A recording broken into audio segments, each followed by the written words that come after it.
I like your nails. Mine are Yeah, so James. I saw yours. This looks good. They're done at Salon Jamie I like it. Beautiful. in my bedroom because I can't afford the fancy. Well, I don't have a salon, Me Jen, neither, because 'cause look at the shit would be all the over my house. James, did you tip at Salon? I always tip myself. So that a girl. Right, we ready, people? Hello and welcome to Table for Five with no reservations. Take a seat at the table for a fresh, sweet, salty, tart, and pleasantly bitter conversation. Thank you for taking a seat at the table. Tonight we're in our Looking Back series. We are going to be looking at our single most listened to episode outside of interviews, Mothers in Mental Health, which was part of our series 3 back in the day. This is my pick this week. I have Jamie, hello. Rachel, Hey, everybody. Kim, Hi there. Jen, Hi, everyone. and I'm Tabitha. I said with me, but we're all here together as one. We are all in Montana right now. We're all Oh, I here. wish. I wish you were. So when I went back and listened to this episode, I kind of picked out some things. First of all, this episode was super vulnerable. This whole series was super heavy. It was kind of like our first heavy series that we did. And we were all like kind of drained after we did this entire series because it was for Mental Health Awareness Month. We hit on a lot of topics around mental health, suicide, addiction, all kinds of things in this series. And I loved it at the time, even though it was super hard to do for everyone. So Kim, each one of us said, I think, some pretty poignant things in relation to mom specifically talking about mental health and how it's kind of not discussed and how you're supposed to feel these beautiful, warm and fuzzy feelings when you're birthing your children and nurturing and caring for them. And a lot of times there's kind of like a darker side of that when you're exhausted and you're giving up pieces of yourself to your tiny baby. And it's kind of frowned upon to talk about. Specifically, Kim, you talked a lot about the early days, kind of taking care of your 4 kiddos and the onset of your depression at that time. And what I loved that you talked about in that episode is that there wasn't really an emotions attached to your depression, that it was kind of like a vacant feeling, which I can relate to so much at this point in my life right now. How did you feel when you listened back to this episode? Yeah, so I actually listened today, and it was funny because my daughter was at the other side of the table, and she was like more towards my anxiety stuff. And she was like, because they know that I'm anxious and I worry a lot and all that, but like it wasn't the intense anxiety that I had. My younger kids have never seen that. So it's just like, it's funny to like hear her be like, oh, and like talk about like just things were so different. Like there were no cell phones. So it's like if you were worried about somebody, you couldn't call and be like, hey, are you good? Like, why are you late? You know what I mean? So I think that's like she can't imagine that. She's that's so weird. I can't imagine not being able to call somebody. Like, and that's even weird for me to think about now. And yeah, I mean, I've gone through 2 bouts of depression that I would consider really in like a depression. And I mean, it scares me. I fight tooth and nail to not go back to that place because I feel like when you're in it, it feels like you can't get out of it. And as much as anxiety is terrifying and it's horrible and it's debilitating, especially for me, because I have many types of anxiety. So it's like there's always one type that's waiting to pounce on me, it feels like. Yeah. But I feel like I can manage that somewhat. With depression, there's no managing. Once you get down in that hole, it's so hard to come out of it. I feel myself kind of going there sometimes. It scares me because I don't want to be in that place because I am a little bit of a control freak, which hence the anxiety. But when you're in depression, you don't have any control. Like there's no control. It's just like a black hole. And like I said on the episode, I don't think that a lot of people that haven't, everybody gets down in the dumps and people get depressed. It's not the same thing as being under depression, like at all. I thought I knew what depression was, but I didn't know what it was until I was in a depression. And it's scary. You talked about that a little bit too, about not knowing what a depression was until you came out of the depression. Yes, and that's the true. First Like, time. Even when I was in it, I don't think I fully knew the gravity of it until I started feeling normal again.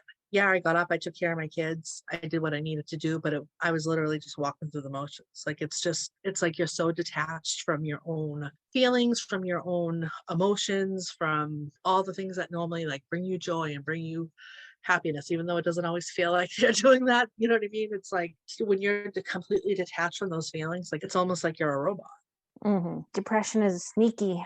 It really is sneaky, and sometimes you don't And know you're depressed. and You I really can don't. definitely have like bouts where I can start to go in it, like I can get really down for a day, and then like that's not being in a true depression, obviously, but like even when that happens, it scares me because it's like I just don't like something having power over me, and I feel like that is something that just does, because you just have to wait for that cloud to lift sometimes, or God forbid, like go to a doctor or something. But Seek out assistance. I like Yeah. to ride things out a little bit first. What about you, Jamie? So when I was listening back to your portion, one thing that stuck out to me that I think is like really a huge part of anxiety in general is that you kind of trick yourself into thinking that you're not having anxiety. You talked about like thinking about all the other people who have it worse than you in the situation with, anxiety or parenting or anything. And you kind of like almost diminish your own struggles because of thinking about other people who have it worse than you do. I really liked that. How did you feel listening back? Listening back, I thought a lot about, because I was recently talking to someone about prenatal depression, and I talk about that a little bit in there, and how a lot of people don't know that's a thing. Just thinking about that, about how many women go through that and they don't really even realize. And for me, I think a big problem with that, a lot of people in my life are like, oh, you're just hormonal. And I think obviously in pregnancy, that's going to happen a lot. And after you have a baby, that's going to happen a lot. But in general, I think that's what we get a lot too. And I think we probably put that on ourselves. So it made me think a lot about that in general, about how like when we go through like a major change in our lives as women, it gets blamed on hormones a lot. And we don't necessarily do that to men. Although I will say, I think men have a hard time in their own right. Like if they're sad and depressed, sometimes they have their own stigmas and stuff about that. But I thought a lot about that. And I was the part where I talked about staying up all night and my anxiety and overthinking things. Me and my husband just the other night, we were having this long conversation about middle school. My son is in first grade. So my oldest is in first grade. And it's because the girls that I'm over a group of girls at our church, and they go to the local middle school, and there's like, it just seems to be so many problems there. And I'm already panicking about middle school. And he's like, why are you worrying about middle school? Like that's so, he's like, you should just worry about tomorrow. I'm like, oh, I'm worrying about tomorrow. I'm worrying about tomorrow. I'm worrying about 5 years from now. I'm worrying about 20 years from now. I'm worrying about 3 weeks ago. Is that what's going on in your brain all the time? I was like, yes. And he's like, holy crap. And I just like, and I Why do you think I listen to Harry Potter every night? But just in general, I feel like, I mean, I think a lot of us do, especially when you have a special needs child, you have to think ahead. Yeah. Have to be prepared. We've talked about this a million times for the future, but that's also causes a lot more anxiety and stuff for me, because I'm always like, okay, what if school suddenly falls through right now, the situation, what are we going to do? Like, I'm stressing myself out about things that may not even ever happen. And that's hard, but I'm like, but I feel trapped because I'm like, that's part of the life we're in. So listening to this episode, I'm like, wow, we get right. Like, first of all, this was only the third series. I, for some reason in my head, thought this was further down. Man, we went right in for it. And then this was the first episode, was Mothers. And then we started with Rachel. I'm like, man, we were not messing around. But I love that we did that. And overall with the episode, I'm really grateful we did that and so early on, because if you're new to us and you haven't gone back and listened to those first 3 series, I highly recommend it. Like, you don't have to episode ongoing, but it really defines who we are. And I think it set up our podcast in a very open way, like from the get-go. Yeah. I love that we did that. And I love that that's our standard and our basis. So when we are talking about other things, you kind of know where we're coming from with that. And I hope other people feel less alone because of that. So that's what I love about it. And when the other thing, like with my daughter, was like, she's like, why did you know what anxiety was? And I was like, it was talked about. And it wasn't that long ago. I mean, we're talking like 25 years ago. So cool to hear. 30 years ago. And it was like, people didn't talk about mental health. People didn't talk about, like, I literally didn't know what anxiety was. Like, I obviously, what being anxious is, like, that's like, but not like an anxiety disorder. It wasn't something that was talked about. It's just funny how that's really changed, When I think about even when I was in high school, so I graduated in 2006 for reference. Like Jen talking about OCD or things like that. that was like, and anxiety in general, like I would never think of a child or a teenager having anxiety. Yeah. When I was in high school, like the only things you saw were like extreme on TV. And that's why I think about OCD, because they would have shows. I think MTV had a show about like extreme OCD. And like, that's all you thought of those things. Like it wasn't a reality. It was always in extreme cases. And so like, I mean, if I really feel like if I were in high school and I went up to like someone, a teacher, someone like, I'm depressed, I feel like it would be taken way less seriously than now. Hopefully now. I think you're right about this episode. It was like we came in hard and we came in open and we talked about some heavy duty mental health stuff. And there's 5 of us here. All of us carry some kind of mental health situation, period. From all walks of life, from all professional careers, different ages of kids. That to me was like mind blowing when I was listening back. I'm like, this is fascinating, because how many people aren't talking about their own mental health with people that are around them? Jen, when I was listening back to you, you talked about the isolation of OCD, which I think when people think about OCD, or I don't know about other people, but before I knew more about it, when I thought about OCD, I thought about patterns and repetition and kind of like the need to control by doing certain things. But I never once thought about how isolating that could feel, or how kind of similar to anxiety, where you're living in your own mind to like try and control the situation around you. So I loved that you highlighted that in that episode. How did you feel listening back? So I listened back on the airplane. I had an hour to kill from Vancouver to Calgary, and I had forgotten that Rachel went first and how powerful the opening was. So I was actually crying on the airplane. I had an empty seat beside me, and then a girl, a really nice girl, like there, but I was like sobbing in like on the plane, and I just forgot how powerful it was. And then I laughed because we talked about Yolanda, and she happened to be here on the day before. I was like, oh, she was just there. We still have Yolanda. Thank you, Mom. But for me, you know, talking back about that, listening back to it, I was like, oh yeah, I bought my first townhouse, and I didn't have anybody over to show my, you know, you usually have like a, what's that thing? House, like you do something in your house. Housewarming. Yeah. Didn't want anyone in. I didn't want people in my house. I'm still very much like that. My OCD is pretty high right now. My hands are pretty, I look like Michael Jackson, just imagine, with the tips of the white glove, the Band-Aids, you know, so none of it's changed for me. I think it's just a little, there is a lot of repetition. I mean, Rachel could probably tell you what I do. I wake up, my feet hit the ground, I immediately make my bed. I literally physically cannot let myself out of the room until I make my bed. Then I clean the cat litter box. Then I take my first shower. I mean, it's like, and I can't veer from that, or I am a bitch. I'm too fixated, on how But that it's not just the was morning, supposed to Jen, go. 'cause you talked about the morning routine. I'm sorry to cut you off, but like, it's also when you get home from school or the gym from dance. It's like there are these ritualistic things that happen at all parts of the day, not just to get you through your morning. Yeah. You know? And then it stops me from doing things, you know, I can't get past it. Like I literally can't get past it. I cannot sit down and watch TV. I could never just sit down and relax. I'm looking at how the cushions are lined up on the chaise. Are the blankets perfectly put away in the bin? Rachel drew me a picture on how to fold them. Like that kind of stuff. Like I can't just actually sit down and watch TV. Like I just can't. I'll have to wash my floor before I sit, you know, so that kind of stuff is like, and then if someone's here, I'll wash pillows if anyone sits on my couch and touches our pillow. Like so I don't like having people here. It's just, it's pretty wild. Yeah. So yeah, listening back, none of that's changed. I think it's cranked a little bit right now up, but I also really forgot how powerful that episode was. Yeah. It really was. I was like, man, we really just let loose over here about ourselves. We really did. What about you, Tev? So for me, I'm in kind of in the same space as you, Jen, right now, is that my mental health's amped up to the nth degree. You know, I mean, my mental health struggles, should I say, anxiety, depression. I've had pretty significant waves of depression throughout the last 6 months, more so than I have in a really, really long time. Probably the last time was, you know, after my kids were diagnosed, but it wasn't like a long run of it.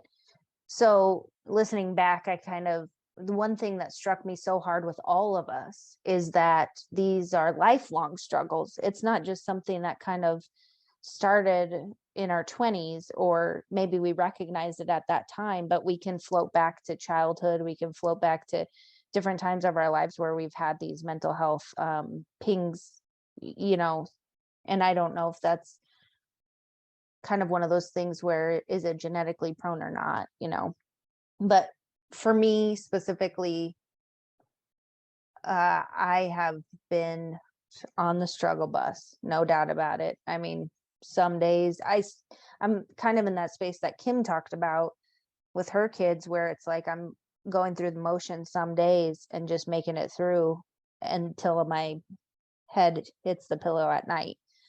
And I have moments of joy and happiness and lifting and then back down, and it's like rapid cycling over here with the mental health struggles. So, and people, some people have talked to me about maybe you should seek out medication, and for me, I think anyone who needs medication or wants some relief or should be on medication.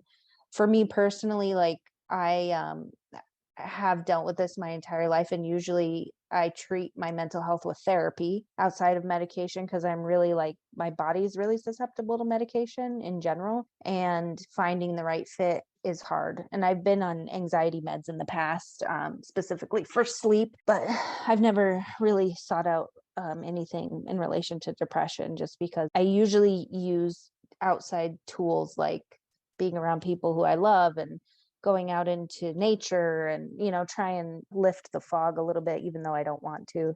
And I've learned that over time. But this specific period of my life, people have talked to me about maybe I should seek out some medication. It's getting better. It definitely is getting better. The first 4 months were horrific. And I still have, Christmas was super hard. I hit kind of a wave of depression after Christmas. And, the vulnerable nature about talking about your mental health, sometimes I feel like when I talk about my mental health, it's very frank, and it's very like, this is what's going on with me. And I think it's off-putting to people sometimes, almost, because then they feel like they need to fix or solve or give me resources to, bundle up a solution. And I'm like, no, I'm just voicing what's going on with me right now. I'm not really seeking like a way to fix the situation. No tools. I've spent my whole life learning tools, and I have a whole basket full of them that I can reach to. I'm just trying to like be open that maybe things are a little bit foggy, and if I don't return a text message or if I don't call you back, it's because I legitimately cannot do that. I cannot engage on certain days, and I put all my resources into my kids on those days, and they deserve that, and there's nothing, absolutely nothing left for anyone else. And then not even for myself, and I feel kind of proud that I can recognize that about myself. It's good to like I've called my sister crying and just saying, like, this is hard as and I don't know how I'm going to get through, and she'll kind of help me off a ledge. So anyway, I'm going to Well, Tabitha, I was also going to say, you might also not be getting the text message because your phone is so that may also be why she's not returning your text. If anyone's tried to text me over the last couple months, turns out my phone's not giving. That happened to me and Tabs. So Tabs is like, you have not been. I'm like, yeah, I did, but I didn't want to like push about it because I thought you just needed space. But I was not texting her. I think too, you've been through such a huge life change, and it's kind of one of those things that like you just have to work through all that stuff. Like, and I'm off of medication if it helps. So I did seek out medication, when my depression was really bad. I try to handle stuff on my own first, just because, me too. Medication can help, but then also there's other things that go along with it. And when you're going through something like what you're going through, something situational is causing the depression, like you have to work through that stuff. No amount of medication is because it's just gonna numb you, but then it's like, a bit, yeah. you're still gonna have to feel that stuff to get through it. It's the only way to get through it. And like you said, by talking about it and recognizing it and using all the tools that we have. Well, and I was telling my I- best friend recently, I was like the panic or the anxiety or the depression, all of that is associated around feeling topsy-turvy. My entire life is flipped the upside down. Literally, yeah. And all of that stems from feeling out of control. And as we all know, I'm kind of a control freak, and I like things to be set a certain way, and I like things to fit in line, and I don't like feeling like out of control and out of my element and whatever. So it is very much situational on top of already having to manage my anxiety and depression in general. So you like stir that pot, and then it turns into this like, well, I mean, and extreme so much. Like you moved your whole life across the country. You bought a house by yourself, your own house. Like, you're managing children on your own really for the first time. Like there's so much to it, like dealing with new school systems and just a whole nother way. Obviously you're home, so it's like you lived there before, but I mean there's a lot of years in between going back there. Like, I mean, that's a lot of stuff to unpack. I mean, that's a lot to handle at once. It's like every street here feels familiar, and at the same time feels like I don't recognize anything. It's very confusing. I mean, it really is. I have a memory on every street of this town. And then at the same time, it's been so many years that it almost feels like I told my sister this, I've had moments where I'm driving down the street and I, for a minute, think I'm in Phoenix. Because it's just like I'm not thinking about my surroundings, and it's because I'm not like You're like, where's that goddamn sun? Yeah, and I'm like, yeah, the snow. I mean, the snow makes it a little more realistic to understand where I am. But a lot of whistles in this episode. Yeah, sorry, James. No. Mental health. Like, I haven't even gone yet. I feel like you didn't get really a fresh start. It's like you went back to a place where there's a lot of good stuff and then stuff that maybe isn't as good. Yeah.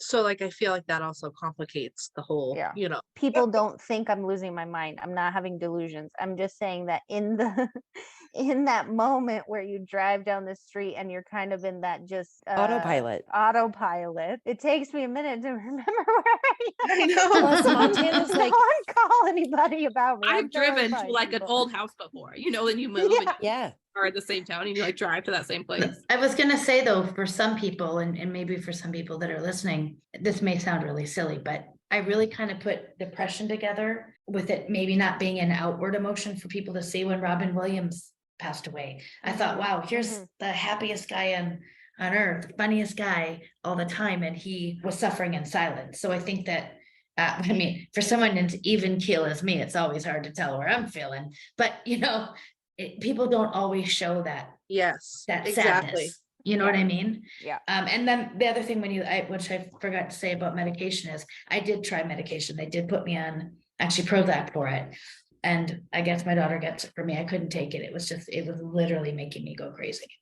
So I did try the med route. But anyway, that's what I wanted to say about depression with it. You don't always necessarily know. And really, like you could, I think when people think of like famous people who commit suicide, or they think, why would they do that? They have everything going. Everything, money. But it's worse. Fame. It's worse to feel that way when you're like, it's one thing to feel that way when your life is shit, you know what I mean? It's like, well, I got no money, my house is falling apart, like, I got 18 people living in a 3-bedroom. Sounds like a familiar story. But when Anybody? you have, I am not projecting here, but when you have everything that you could want, when you want for nothing, and then you still feel that way, like there's just an emptiness, I think, that goes with that. That's just in an isolation. You feel guilty about it. You feel guilty about feeling that way. I think, and that was Robin Williams for me. I did think that, like, wow, here's a guy that on the outside had everything and all the money in the world and a beautiful family and happy guy, So it was like, I don't know why that for me was but Robin Williams was hard for me too, but Twitch recently, yes, I mean, just seemed like the happy, like, and a young family, and and he was so young and had like so many opportunities, and he was so vibrant. He was just so vibrant. The whole thing was based on making other people happy, and I was like, I still think about that sometimes, and I'm like it just breaks my heart. It's so hard. You just never ever know. There's this thing that is common in people who have addiction, you know, which is centered around kind of like mental health, and a lot of people who have addiction problems will say, I just want to be happy. And really, like, the realistic view of life is that there is no preset happiness. It ebbs and flows. Sometimes life is good and feels good and you can be happy, and sometimes life is complete utter garbage and hard as hell. And there's no this magic happiness that will carry you through every single day of your life. It just does not exist. And resolving yourself of that, sometimes when you're in that dark space or when you're in depression, that there's an idea that it's never going to get better and it's never going to change and you're always going to feel heavy and dark and sad. And really, if we all think back to moments of our life, there are times where you can draw from, and I use this tool when I'm significantly depressed. I'll turn on a song that reminds me of a happy time, or I will sit out in the sunshine just to feel something on my skin, to change the dynamic of what my brain is doing in the moment. And it doesn't always work, but sometimes it does, because it'll bring me to a space where I'm like, there are good feelings and good moments in this life, even if I'm feeling completely, utterly destroyed in this moment, you know? And I think that's really carried me through this last 6 months, because I have gone to see live music. I've spent time in front of open fires. I've spent time with people I care about and formed new friendships and new relationships with people, and just tried to spark this life that was neutral for such a long time in Phoenix. And then it reminds me that not every day is going to be as sad as today. And even though I feel like garbage, and even though I feel terrible today, there are moments where I'll feel better. So, or fleeting moments of happiness is what life is about. Yeah, that's true. Yeah. Rachel Flanagan, you're next. So you opened up this episode and it was so powerful and so beautiful and so vulnerable. I love that everything that you shared. It really, if you guys haven't listened to this episode, you really should go back and listen to it, because Rachel just, it was beautiful. It really was. The one thing that, outside of your vulnerability about talking to your own spirits with mental health, the one thing that I love that you said is that there's strength in numbers, and there's a common threads between all of us that reinforce this life. Basically, those aren't your exact words, but that's what I took from it, is that like we all have common threads that we can kind of melt into each other in order to support and uplift. Yeah. And I thought it was absolutely beautiful. Listening back to this episode for you, I'm sure, was not easy. What are your thoughts? So that was a hard episode to listen back to, but I've made some progress and I've had some struggle since then. And I think the thing that's helped me the most is being able to have, like you said, strength in numbers. Like I try and rely on the people that are closest to me. I try and be clear about, like you said, Tabs, it can maybe sometimes sound so frank, you know? But I try and just, like I said on the last episode, or on the episode we are rehashing, I just try and own where I'm at and share about, you know, what I'm going through. Right now, you could probably hear, we're never using this video, so nobody will see. I have been in a significant struggle recently, so I can share a little bit about what I'm doing to make it through. So part of what I have done for myself to make sure that I can continue to manage this and fight for myself is to remind myself that I've survived every time my depression has been this hard.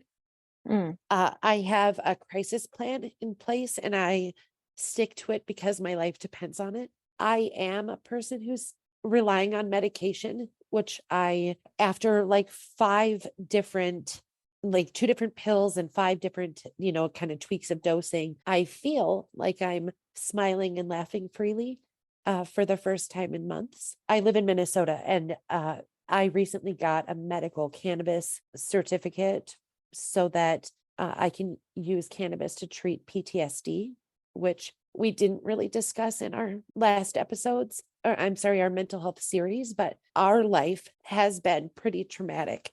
And there's a lot that has sort of my mental health being tanked and our life being complicated, sort of is this delicate and really touchy existence. And I think that being diagnosed recently with PTSD was eye-opening and validating and also scary because finding it hard to treat trauma that I'm still living through. There's no P in this past. There's no post in this. It's like, today. I have some techniques, like Tabitha had said, going outside or catching some sun or getting a moment away helps. For me, if I hear like the cycles of suicidal ideation or the triggers for that or the beginning of the slippery slope, I try and do the opposite.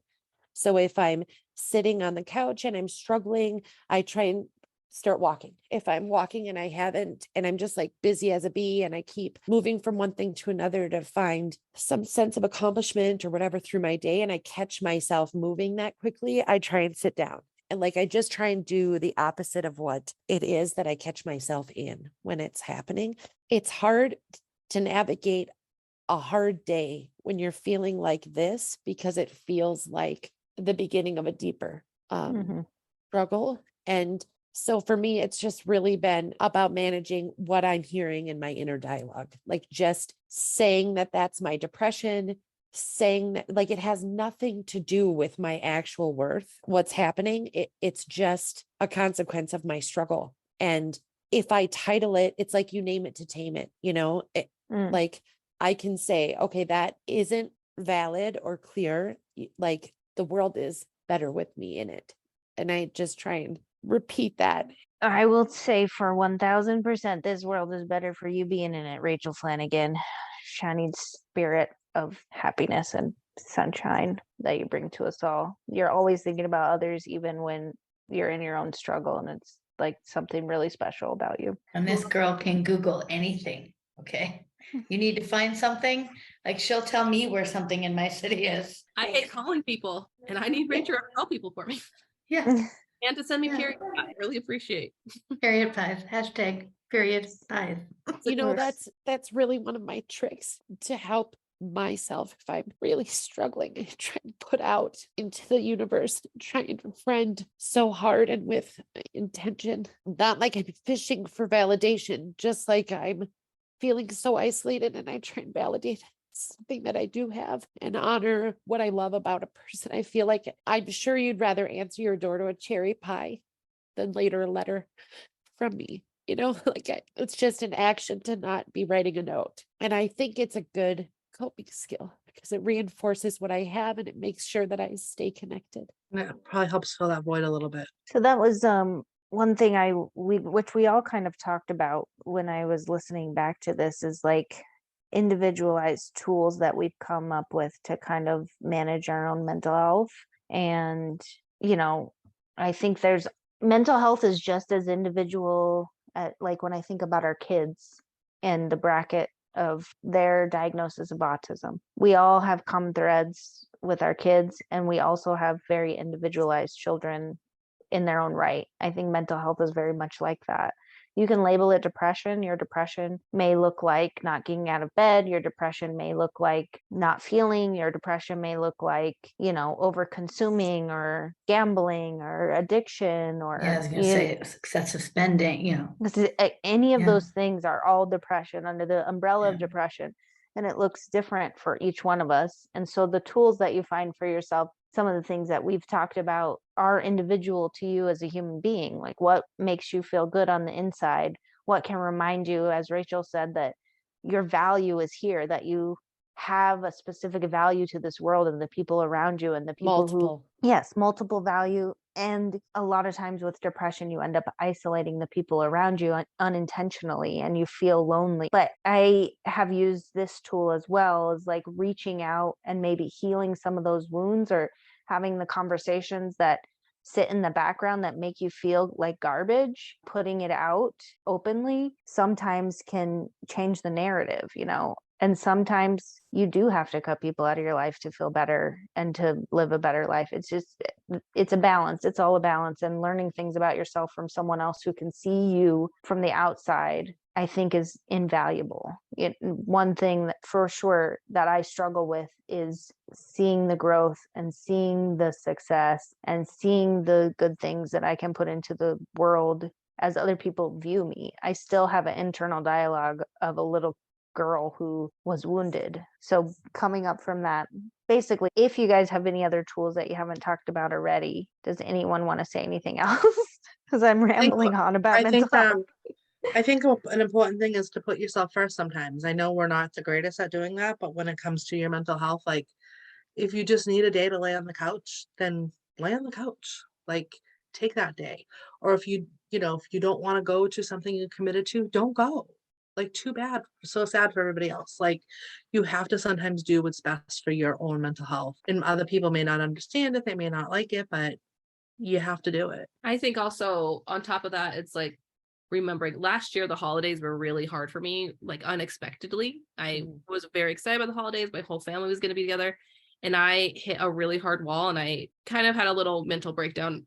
And my poor husband had to take care of a lot of things for me. And so like this year, I just took it way easier. I mean, already a lot of family and stuff weren't coming, but I just kind of had this attitude of like, I'm not going to overdo it. I'm going to like wrap things ahead of time instead of not sleeping the 2 nights before, just pre-preparing myself. And I think also like a big thing for me that I think really helps is communicating with someone in your life. What helps you when you're in those situations? I mean, like Rach was saying, I know it's not always like, sometimes it's you're up and moving too much and you need to like take a day to chill, or you haven't moved and you need to. But my husband knows like the things that help me when I'm having a really hard time, and sometimes it isn't received well. And he'll say, hey, you want to go have alone time? And I'm like, I have too many things to do, or things like that. But you think I need alone time? But letting someone know, for one, how you do act and what you do look like when you are down, and then also what helps you in those moments. Because like Tabs was saying too, it's, you talk to friends about this and sometimes you just want to talk, but sometimes you are asking for help and you don't know how to ask for help. It's like there's so many different things that you could be doing in that conversation, and it's really hard for the other person to do. And I mean, it's hard being that person sometimes too, because you're like, how am I supposed to help you? I just feel awkward in the situation, and then it comes off rude or mean, or like that you're not being helpful or that you're being too helpful. And so anyway, this is me rambling, but just communicate with people, like, even if it's just one person or two people in your life, like, this is what I need from you when I'm like this, and this is maybe how you can recognize in me that it's not going as well as it may appear to be going. That's in my crisis plan for sure. I feel like if you feel like you need one and you're wondering what is that, Google that, like a mental health crisis plan. Because like Jamie said, it's so important to let the people know. I mean, many of you guys have checked in with me during this time. You like Rachel off grid is different than 11 days without a Rachel. The phone starts ringing. Letting people know all of those details will save you from potentially getting further in. Somebody might see something. My husband is dealing with a lot of mental health stuff right now as well, and his is anxiety related.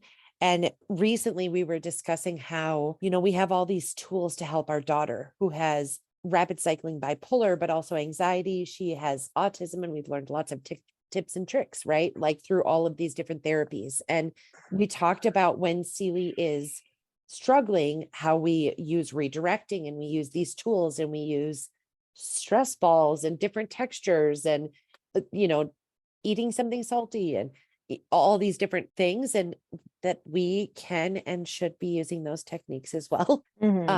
So just as Celie would, we would redirect her as she begins to hyper focus on something that seems like not a great time. Trying to do that in the same way for yourself. It's kind of like one of those obvious things, but like using her tools for us is like just saying it to him helped, Yeah. And then I think before we wrap up, also autism or not, all children, I know that can struggle with mental health, and a lot of children do. But I know at this table, all of our children would have a hard time necessarily communicating those struggles. So that adds that layer. And then when you're already struggling, it's just this, like you said, you just kind of go through the day, you just get done what you need to get done. Yeah. And I think it's important to know that whatever you're feeling, that's okay. Life is filled with all kinds of feelings. We have labels for them for a reason. And it's okay to talk about them, and it's okay to, I think that's why people get off put by my frankness sometimes, because I am just like, I feel like garbage. I don't need you to say it's going to be okay. Just know that this feels like absolute complete dumpster fire over here, and I don't know how I'm going to make it through. Tomorrow might be better. We'll see what happens. I don't know. But the other thing I want to say, which this series 3 was specifically for Mental Health Awareness Month. If you are struggling with mental health, if you're feeling some of the ways that we are feeling or have felt in the past, or can't recognize exactly what you're feeling, talk to someone around you, seek out professional help, because you for sure have value in this world, and you should give yourself the gift of voicing those feelings and seeking out help if you need it. Medication, therapy, I'm a big believer in both. Even though, I don't treat my own mental health with medication, it doesn't mean I would be against it or against it for someone else. Figure out what works best for you. And thumbs up to therapy. Thank God for that, because this girl would not be sitting here if it weren't for it. Something quick that just came to mind, Tabs, I don't mean to cut you off, is a lot of our listeners probably don't have a doctor or a team that works directly with them. I recently learned that the average time is like 11 years before you seek treatment for your mental health struggle. So to me, a good way in to help for our listeners is probably to talk to your kid's social worker about how you're doing. At least they could make a recommendation, because many of our kids have at least that. It isn't easy to get help sometimes. I mean, that's just what it boils down to. Sometimes you don't have insurance. Sometimes you can't afford to seek treatment. Sometimes there's, as we all know, 1,000 wait lists or not enough providers in your area, or whatever the case may be. The main thing is find someone who can hear the words that are coming out of your mouth if you're struggling, because they might be able to give you the hand to figure out where to go next without you trying to go down a hole on the internet. And sometimes you just need someone to do, because you can't do for yourself. So I love this episode. I'm sorry to bring back all the hard stuff we all have to talk about, but I think it is very, very, very powerful. And I think it is one of the most beautiful episodes we have ever done. It was so vulnerable and so powerful. I just loved it. So thanks for tuning in to this look back on mothers and mental health tonight. We should have had those Kleenex ready. All right. See you next time for another looking back episode coming your way. Thank you, everyone. Bye, everyone. Thank you for sitting at the table for this episode of the Table for Five No Reservations podcast. To learn more, please read the description of this episode. In there, you can also find where to sign up for our newsletter and how to become a supporter. Join us next week for more, and while you wait, check out our content on Facebook and Instagram. If you are enjoying the podcast, please make sure to subscribe and rate and review us wherever you listen. To contact us, you can email us at tablefor5podcast@gmail.com. We can't wait to sit with you again. Bye!